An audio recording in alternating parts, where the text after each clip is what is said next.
Um, Good afternoon. It's me again. I'm back, and as I said, this will be a series that I will be doing every single day, and this is day two. Our topic for today is being introverted and wanting to be included in the things people do. So let's speak about it. Just because I'm introverted doesn't mean I don't want to be included in the things others do. Just because I'm distant, just because I don't speak as much, just because I don't seem like I'm interested, doesn't mean I want to be excluded. I might love being alone. I might like being just with myself, talking to myself, listening to music while drawing in a dark room.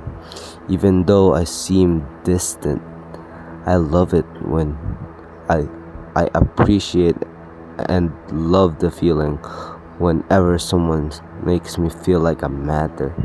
Someone who includes me in their plans, someone who sees my presence, someone who sees me as a human being.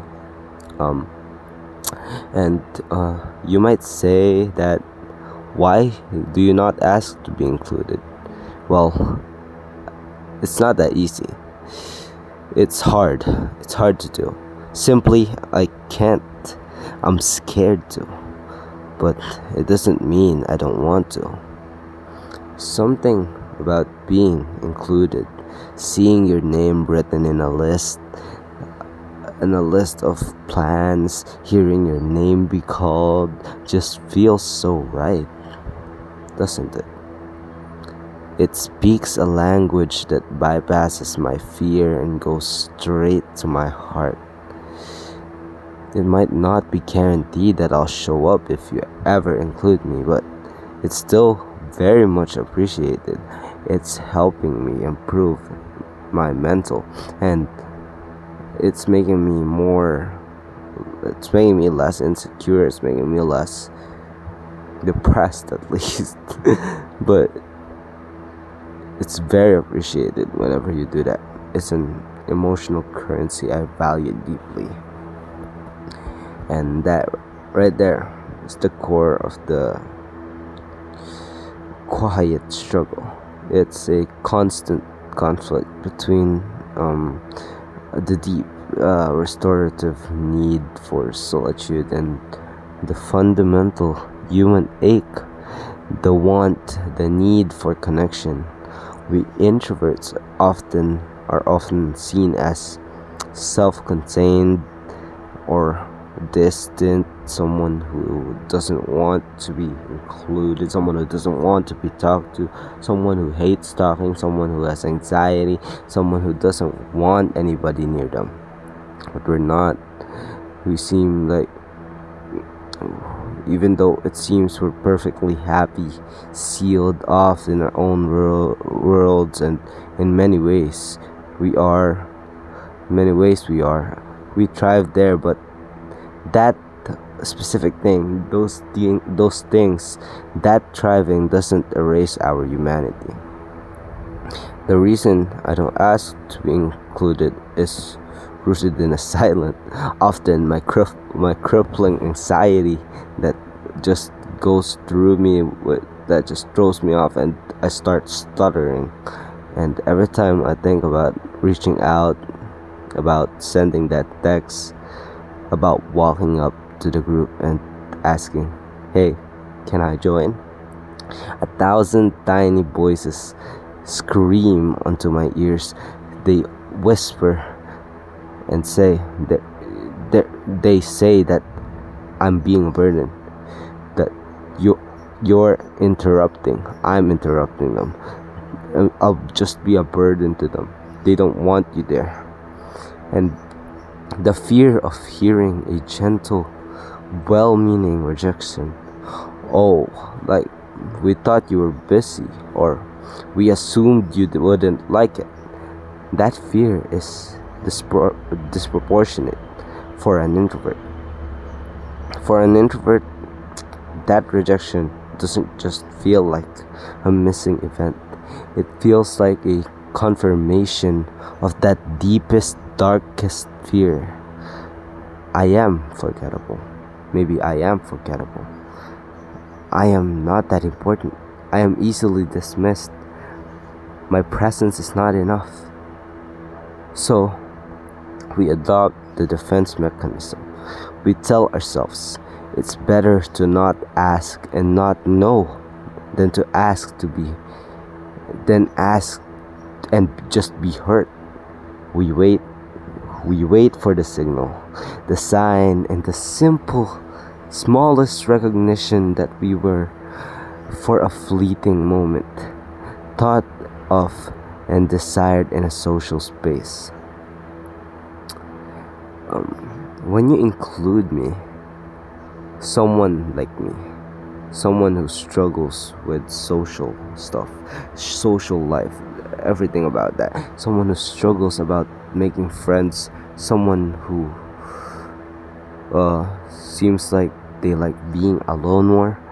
When you include me, you bypass all that internal warfare that I experience. You hand me a key without forcing me to knock on the locked door. You just acknowledge my existence, not just my physical body, but my presence in your collective mind. The RSVP isn't the point, the thought is. When I receive that text about the movie night or planned vacations, planned outings, like watching concerts, or even the email about the group hiking trip, even if I know instantly I can't go, because maybe I just spent 3 days straight interacting and now I need 2 full days of silence to recover. The feeling is overwhelmingly positive. It fills a void. It validates that I am part of the tribe, that I matter. It validates that I exist, even if I'm currently standing at the edge of the cliff. It gives me the precious, low stakes choice, connection by design, not by just vague desperation. And here is the beautiful paradox.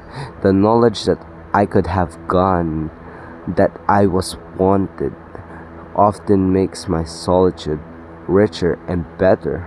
It makes it thrive even more. My dark room suddenly feels less like a cage and more like a sanctuary. I'm not hiding from the world. I'm recharging for the world. And I know when I finally emerge, blinking and ready, there's a good chance I'll be invited again. To my friends, colleagues, classmates, all my loved ones, please keep seeing us, keep inviting us. Just know that when you extend that offer, you're not just offering an activity, you're offering belonging.